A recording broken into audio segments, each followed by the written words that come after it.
Hello guys, welcome back on YouTube channel. आज अपने channel के ऊपर एक्सरसाइज 5.1 स्टार्ट करेंगे, मतलब नया चैप्टर स्टार्ट करेंगे। पिछला चैप्टर हमने चैप्टर 4 का एनसीईआरटी बुक और एनसीईआरटी एग्जाम्पलर दोनों साथ में किए, उसका प्लेलिस्ट बना दिया, आप जाके देख सकते हैं वहां पे, जिसने नहीं देखा। ठीक है, आज करेंगे चैप्टर नंबर 5। इसका नाम ही है इंट्रोडक्शन ऑफ यूक्लिड्स ज्योमेट्री।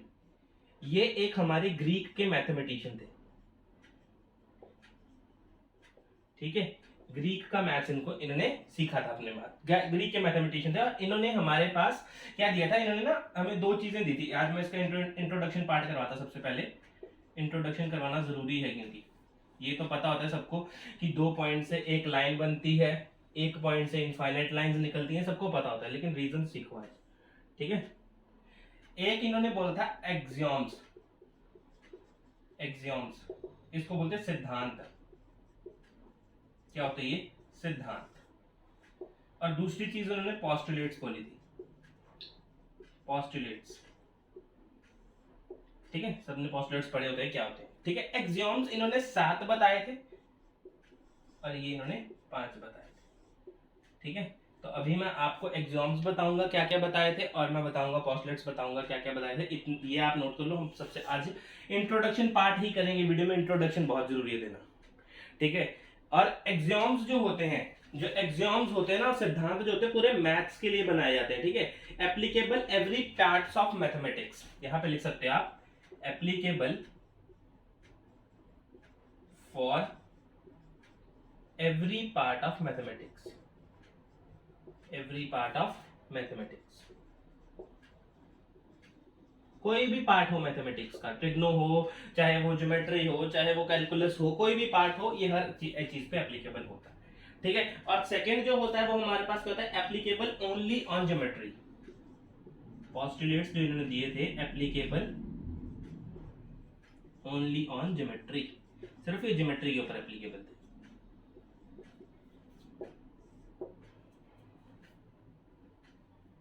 एक एक मार्क्स में कोई भी क्वेश्चन पूछ सकता है आपसे। ठीक है, जो एग्जाम्स होते हैं वो एप्लीकेबल हर पार्ट के मैथ्स के ऊपर, और जो पोस्टुलेट्स होते हैं जो यूक्लिड्स ने जो दिए थे, जो यूक्लिड्स ने दिए थे, ठीक है, ये क्या ज्योमेट्री के ऊपर एप्लीकेबल होते हैं। ठीक है, तो नोट करो इसको। अभी मैं फिर करवाता आपको सबसे पहला एग्जाम उन्होंने क्या दिया था। ठीक है, इंग्लिश में लिख दूंगा, उसके बाद आपको मैं हिंदी में बता दूंगा, आपको इंग्लिश में याद होना चाहिए। ठीक है, चलो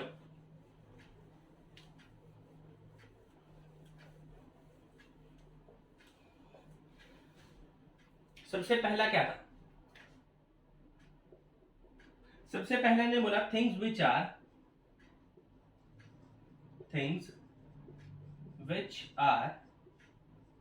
equal to same thing, equal to same thing, equal to same thing are equal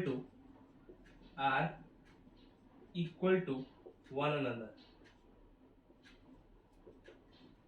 इस लाइन का मतलब क्या? Things which are equal to same thing is equal are equals to one another. मतलब देखो, जो भी चीजें, मान लो ए जो है वो बी के इक्वल है, ए कोई अलग थिंग है, और मैंने यहाँ पे बोला सी भी बी के इक्वल है, सी एक अलग थिंग है, लेकिन ये जो दो इक्वल है ये सेम चीज के इक्वल है। तो इसका कहने का मतलब है कि ये जो ए और सी है ना, ये भी आपस में इक्वल होगा। इस लाइन का मतलब ये है। ठीक है, things which are equal to same thing, things, ये दो things which are equal to same thing, ये दोनों सेम थिंग है। ठीक है, are equals to one another, ये दोनों भी आपस में इक्वल होंगे, तो मैंने ये भी लिख दिया। ठीक है, लिख लो इसको कॉपी के ऊपर। ये पहला एक्सियोम है, एक्सियोम्स। ठीक है, सेकंड क्या है? सेकंड बोला F equals are added, if equals are added to equals, if equals are added to equals, the whole are equal, the whole are equal। ये उन्होंने ही ऐसे लिखे थे। ठीक है, तो यहाँ पे कंफ्यूजन है, मैं आपको प्रॉपर इसका बताऊंगा कि आगे होता क्या, मतलब क्या इसका था। If equals are added to equals, मान लो मैंने बोला यहाँ पे 3 इज इक्वल्स टू 3 है। ठीक है, ये इक्वल्स है, आपस में इक्वल है। अगर मैं इनमें इक्वल ऐड कर दूं, 2 यहाँ ऐड कर दिया, 2 ही यहाँ ऐड कर दिया, तो भी ये आपस में इक्वल ही रहेंगे, होल आर इक्वल। इसका मतलब ये है the whole are equal, whole are equal. Same number add किए, पहले इक्वल थे, इसको छोड़ो, पहले इक्वल थे, इक्वल ऐड किए, होल भी इक्वल आ गया। समझ में आया क्या बोला था? ठीक है, नोट करो इस सेकेंड एग्जाम को कॉपी के ऊपर। एक एक चीज नोट करना with example, with example.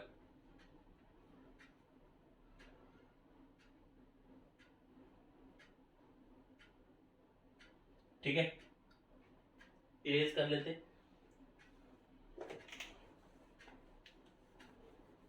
Greek के मैथमेटिशियन थे यूक्लिड्स, ठीक है।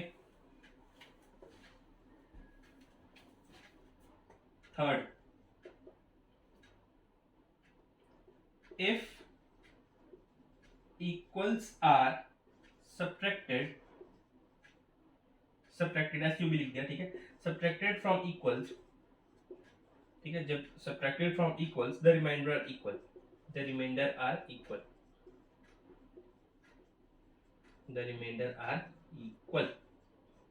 ठीक है, समझे? सबको समझ में आ गया होगा। एग्जांपल देख लो यहाँ पे, इक्वल मान लो यहाँ पे 3 और 3 आपस में इक्वल है, ठीक है। इसमें से मैंने 1 माइनस किया, इसमें से भी 1 माइनस किया, तो बचा कितना? 2 इक्वल टू 2। ये भी तो रिमाइंडर भी तो सेम आया, ठीक है, रिमाइंडर इज सेम या इक्वल, दोनों का रिमाइंडर भी इक्वल है। अगर हम दोनों का इक्वल है, सब्ट्रैक्ट भी इक्वल करवा दिए तो रिमाइंडर भी इक्वल ही आएगा। इसका कहने का मतलब ये है, और ये रूल फॉर मैथमेटिक्स है, पूरे के पूरे मैथमेटिक्स के लिए ये रूल सेम ही रहेंगे, ठीक है। ये हर चीज मैथ्स, पूरे मैथ्स में एप्लीकेबल होते हैं। Things which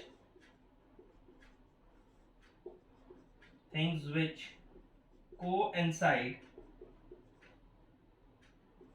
things which coincide with one another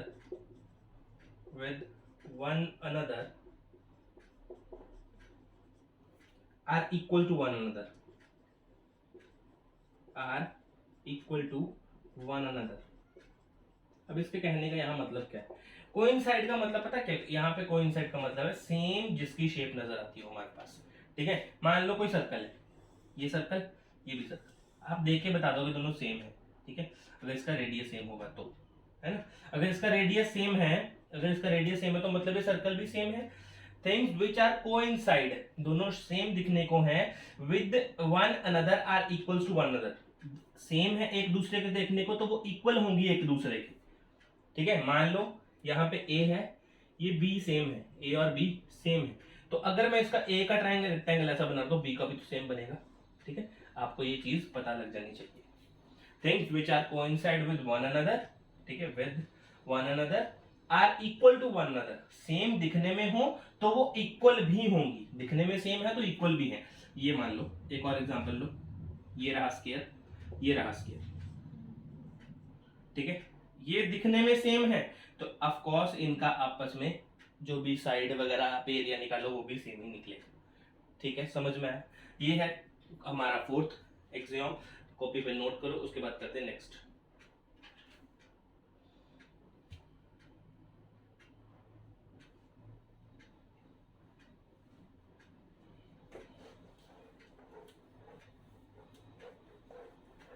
introduction करना जरूरी है, एग्जाम और पोस्टलेट के बारे में पता होना चाहिए, क्योंकि पहले सब में जब कोई रीजन पूछेंगे ना, तब फिर नहीं तो बोलती बंद हो जाएगी हमारी, ठीक है। क्वेश्चन फिफ्थ, सॉरी एग्जाम क्या है, फिफ्थ एग्जाम क्या था? Whole is greater than the part, ये तो सबको ही पता है, the whole is greater than the part.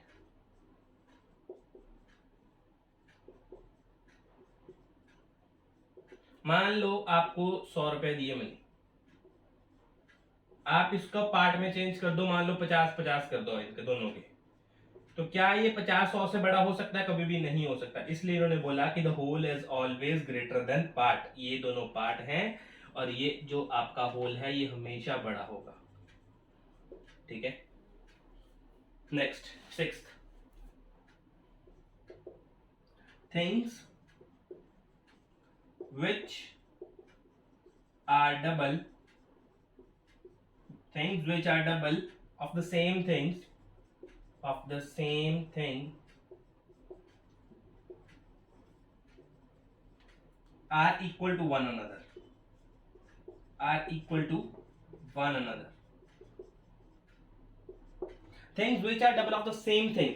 अच्छा मान लो केस का इसका कहने का मतलब पता क्या है, इसके कहने का मतलब है things which are double 2x अगर y के इक्वल है और अगर 2x तेरा z के इक्वल भी है, ठीक है, things which are double of same things, things which are double of same things, देखो सेम थिंग डबल और ये y और z के इक्वल है, तो इन्होंने क्या बोला, are equal to one another, same things are equal to one another, मतलब y is equals to z भी होगा। ठीक है, ये हमने पहला भी ऐसे ही करा था, है ना। अगर आपका डबल है वो y के बराबर है, अगर ये भी सेम डबल z के बराबर भी है तो इसका मतलब y और z भी आपस में इक्वल होंगे। ठीक है, ये रूल ऑफ मैथमेटिक्स है या एक्सियोम्स ऑफ मैथमेटिक्स है, ये एप्लीकेबल पूरे मैथ्स में होगा। Seventh, things which are half of the same things, things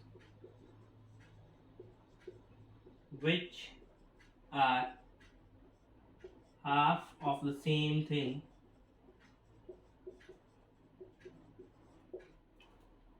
are equal to one another, are equal to one another।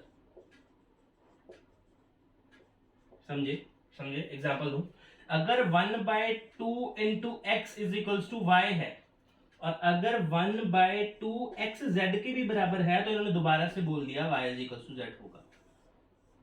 ठीक है, इस लाइन का मतलब ये है, things which are half of the same things, half of the same things, half of the same things, same things are equals to one another, same things are equals to one another. ठीक है, ये थे हमारे exam 7 के 7। किसी को समझ ना आया हो एक भी पॉइंट, कोई सा भी पॉइंट, तो उसका पॉइंट के नीचे कमेंट पे कमेंट कर देना, जब अगली वीडियो बनाऊंगा तो सबसे पहले वो क्लियर करेंगे, उसके बाद अगला एक्सरसाइज स्टार्ट करेंगे। ठीक है, नोट कर लो इनको। इसके बाद करते हैं postulates of Euclid's geometry.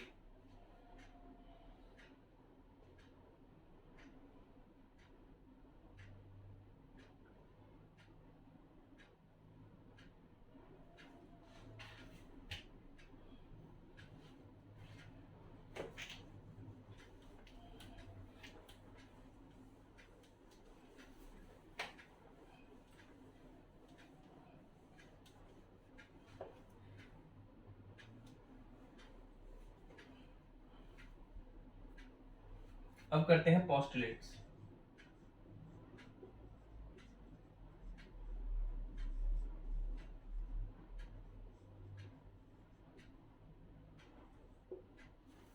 Postulates क्या कह दिए तुमने, सिर्फ ज्योमेट्री के लिए, और यहाँ पे लिख लेना only for geometry.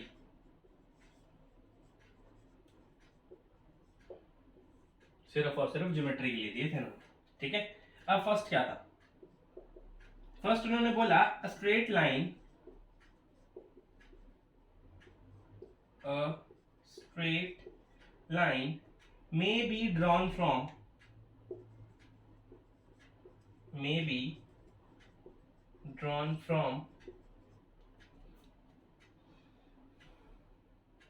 any one point to another point। सही बोल रहा है, अ स्ट्रेट लाइन में be drawn from any one point two another point. मान लो ये कोई एनी पॉइंट है और ये कोई अनदर पॉइंट है, इससे आप स्ट्रेट लाइन बना सकते हो, बिल्कुल सही बोला इसने। अगर ये दोनों पॉइंट्स कहीं ऐसे रखे हो तो भी भाई ये स्ट्रेट लाइन बनेगी, अलग से तो बनेगी नहीं कुछ। ठीक है, ये रहे इसके एग्जांपल्स, और ये इन्होंने पोस्टुलेट दिया था पहला, अ स्ट्रेट लाइन में be drawn from any point two another point. और ये इसका कहने का मतलब क्या है, टू पॉइंट्स अगर गिवन होंगे आपके पास तो आप हमेशा क्या, 2 पॉइंट से आप हमेशा क्या बना सकते हो, एक सिंगल लाइन बना सकते हो, सिंगल स्ट्रेट लाइन। सही है, आप सिंगल स्ट्रेट लाइन बना सकते हो। ठीक है, अब करता क्वेश्चन नंबर सेकंड। सेकंड में क्या है, अ टर्मिनेटेड लाइन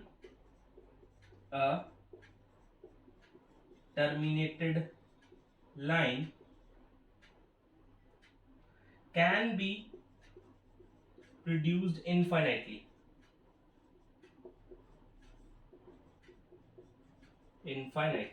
ठीक है, मतलब अगर आपके पास कोई लाइन है, ये लाइन गिवन है आपके पास, ठीक है, आप इसको इनफाइनेटली बार प्रोड्यूस कर सकते हो, इनफाइनेटली, इसका मतलब ये, ठीक है। ये इनका सेकंड पोस्टुलेट था, नोट करो इसको कॉपी के ऊपर। इसके बाद करते हैं अपना question number third, question number third नहीं सॉरी, पोस्टुलेट नंबर थर्ड।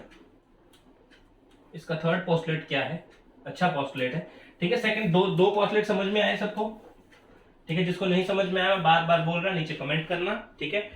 और हम आपको स्पेशल समझाएंगे, ठीक है, मैं आपको स्पेशल समझाऊंगा। थर्ड पोस्टुलेट क्या है इसका, इसने बोला a circle can be drawn, a circle can be drawn, circle can be drawn with any center, with any center and any radius। अरे वाह, कितना अच्छा है, देखो ये वाला पॉइंट देखो कितना अच्छा है। इसने पता क्या बोला, अगर आपके पास ये कोई सेंटर गिवन है, कहीं भी सेंटर गिवन है, और उसका रेडियस गिवन है, मान लो तिरछा रेडियस गिवन है, इतना रेडियस गिवन, तो आप क्या करोगे, प्रकाश से सर्कल बना दोगे, इजी। यही तो बोला इसने, circle can be drawn with any centre, कोई भी सेंटर हो और कोई भी रेडियस हो, आप सर्कल बना सकते हो, ठीक है, आप सर्कल बना सकते हो। ये है हमारा थर्ड पोस्टुलेट, नोट करो इसको। इसके बाद करते फोर्थ।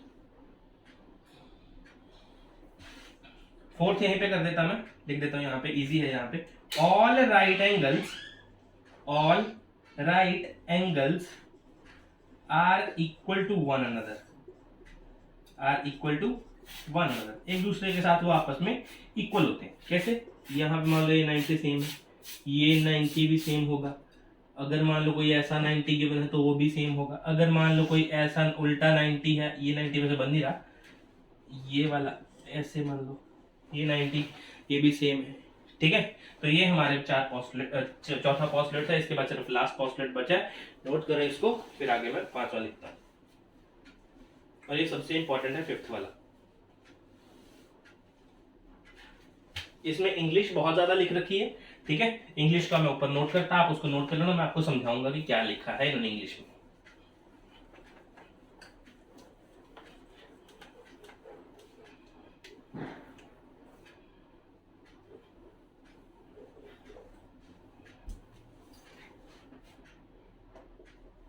फिफ्थ पोस्टुलेट क्या है, if a straight line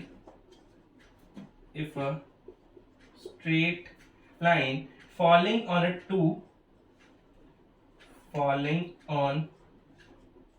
two straight lines makes the interior angles on the same side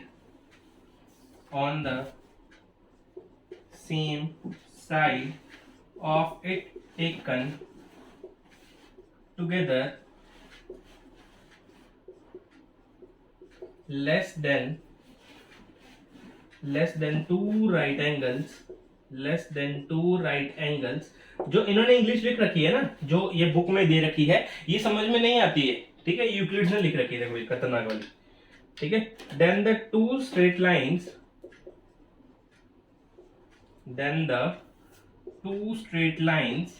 ST लिख रहा है मैं स्ट्रेट को, ठीक है। Then the two straight lines if produced indefinitely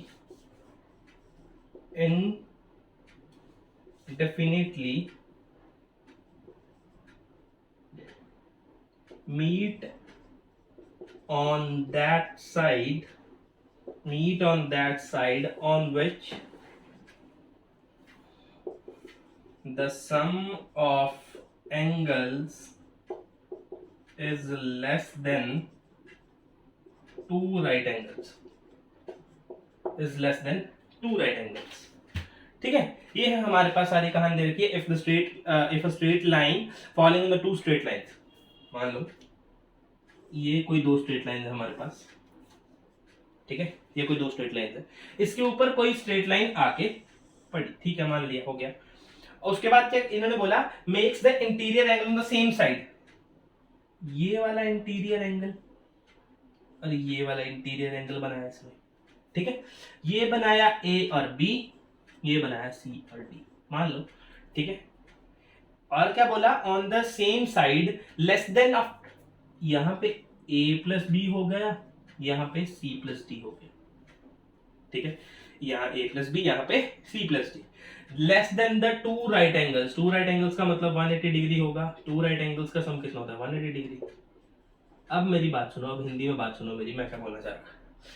हमारा जो भी साइड का सम 180 से लेस देन होगा,